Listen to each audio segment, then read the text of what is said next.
At the Hunger Project, we're working with communities to develop resilience to climate change driven environmental shocks, including droughts and floods.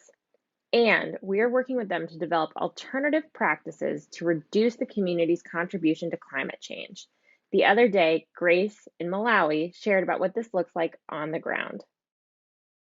Climate change has affected most of our impact areas in Malawi. For example, we work in Chikowi. Chikowi is flood-prone area, and sometimes it is also drought.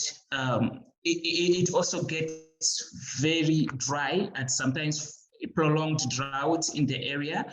And because of that, it is very challenging to work with the partners as we anticipated area, and it requires us to be innovative and adjust our approaches to making sure that our partners are resilient to the effects of these climate change occurrences. So when there is too much floods happening in the area, what it means is that sometimes their houses are washed away, and also their crops are washed, the livestock are also washed. So what we do with the community is that after the floods have subsidized, we work with them to use residual moisture and also to help them do some water harvesting in order for them to make sure that they have a source from where they can do irrigation farming, because their crops have been washed and they cannot depend on rain-fed agriculture. We need to have an alternative for them to still grow crops and have food in their households.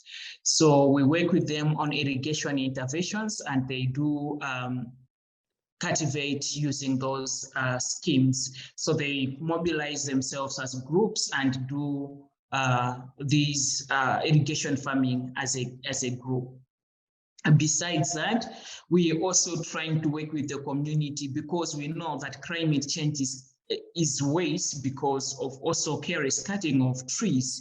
So we're working with the communities to do tree planting. So they're planting these trees in their homes at the epicenter premises, and creating wood roads, and also allowing the trees to regenerate in their natural environment.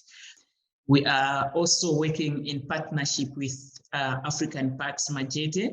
So we try to also help the communities grow crops, but also grow plants which would cover the with vegetative cover to recover the soil where they're growing crops. So it is like a way of controlling soil erosion. When there is so much flood, we still have these plants preventing soil erosion and making sure that our soils are still rich in terms of soil fertility.